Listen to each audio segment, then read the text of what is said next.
Hey, everybody, and welcome back to another episode. In today's episode, I want to go over the 4 reasons your businesses fail or will fail. So listen up. These are the 4 key areas that you want to have dialed in order to continue to create that beautiful cash flow and keep those profits rolling in from your business. I'm also going to tell you exactly how I'm implementing this and some of the big mistakes that I've made in the past and what you can do to avoid those.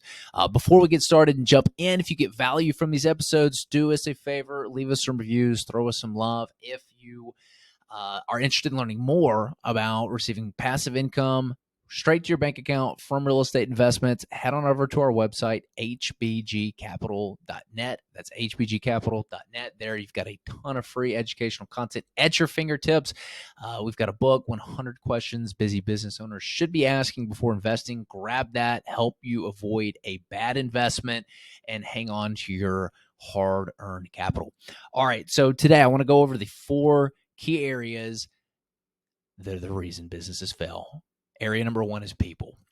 If you don't have the right people, it doesn't matter what kind of business you have, your business is going to fail. I'll never forget, we hired a project manager for something, and man, we did a great job interviewing. I mean, I would sit in on the interviews, and this guy just had a charisma about him.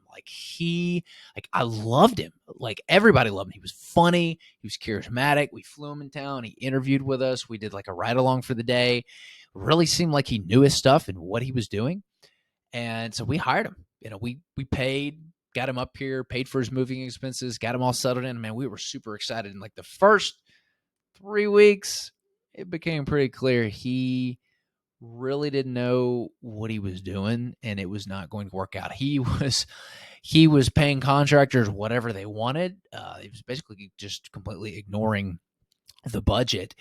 He would promise certain things without getting approvals. I mean, it was a complete disaster. We ended up, having some sour relationships with contractors because we let this person represent us for like a 3-week period. And he put a really bad taste in everyone's mouth. He kind of went above and beyond everyone else, was ignoring the chain of command. And I mean, we realized there was some toxicity, and we had to get rid of it real quick, right? Just wasn't a fit on both parties. And I'm glad I did that, because had I not made the decision to part ways, then it would have probably scared off a lot of my A players. They wouldn't want to work here. It would have been even a bigger catastrophe. So I honestly would argue, the number 1 reason why why businesses fail. Because with the right team, man, you can do anything. Reason number 2 that businesses fail is strategy. You could have the best people in the world. If they're working at Blockbuster in a time when Netflix is on the rise, man, and you're not going to pivot, you're going out of business. If you're still trying to sell newspapers in 2020 when everybody is online, chances are you're going to fail. So having the right strategy is really, really important. And staying attuned to the new technology that is coming out is very, very important, because it can put your business out of business in a heartbeat. So making sure that you've got the right strategy on how to execute on what it is that you're doing. So third, with which that we're going to talk about, third reason businesses fail is the execution piece of it. So you can have great people, you can have great strategy, and here's where the execution. Now, I argue that execution and people go hand in hand, but there's a certain amount of communication and information loss when you have a big conglomerate business running and all the different departments are trying to run and unify and get together, and nobody likes meetings, but you need meetings to communicate, know what's going on so nothing gets dropped in the ball.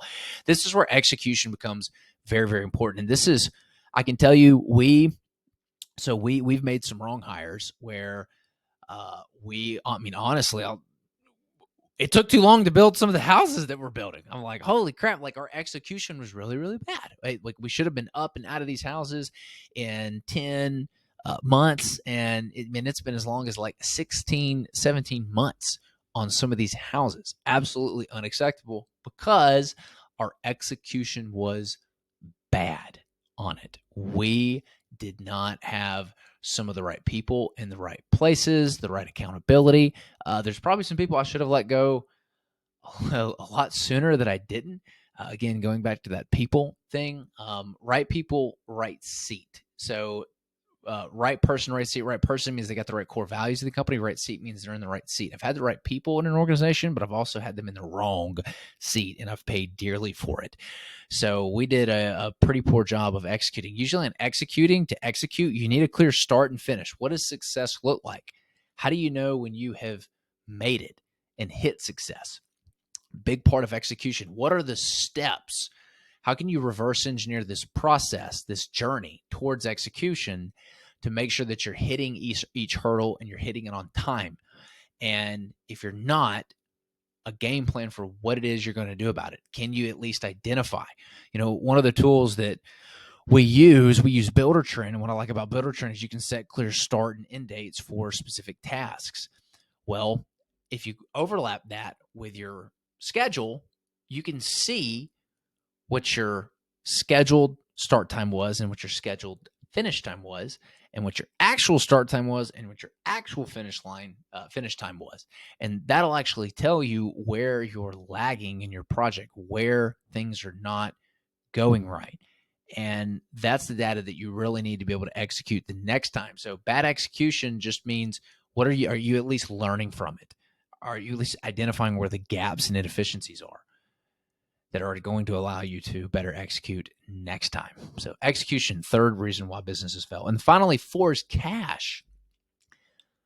Businesses have cash flow problems. You hear this problem a lot. I think of cash flow problems as you run out of cash to run the business before you get some revenue from all of your efforts. There is a lag period between the time the money and the effort goes into the business, and in the outcome that it spits out, which is more revenue. And especially in construction, there is a long cash flow pause. When you're building houses, it is a little bit of a lengthy process before you can get your money back and pay for things. So you need to make sure that you've got some cash on hand to weather some storms. For us, we always raise a little bit more cash than we need to do the projects from investors, and that is to manage cash flow of the business, to keep the salaries, the bookkeepers, the project managers, everybody paid throughout the project so that we can execute on that project. So cash is very, very important to run a business. This is why a lot of people will choose to bring on an investor just to start their business. This can be one of the risky investments because that cash is going to go into the business. I actually was on a phone call with a friend recently who had invested in a business several years ago, and he bought, I think $50,000-$60,000 worth of equipment, cars, tools. And, come to find out his partner, who didn't invest any money and collect the salary and was mainly in charge of execution on the projects, really wasn't pulling his weight. And so the investor lost pretty much all his money. It wasn't lost because I guess he could resell the stuff, the tools and the equipment, but he definitely lost some money. It wasn't worth what he paid for it. So it can be a very risky investment, but you've got to have cash to run a business. This is why it's very important. I'd say if anyone's definitely working to start a business, or if you have started a business and you don't have lines of credit with your bank, pick a couple months out where you're doing really, really well and you don't need cash, and go to the banks and get a line of credit. Before you quit your job, go to the bank and get a line of credit.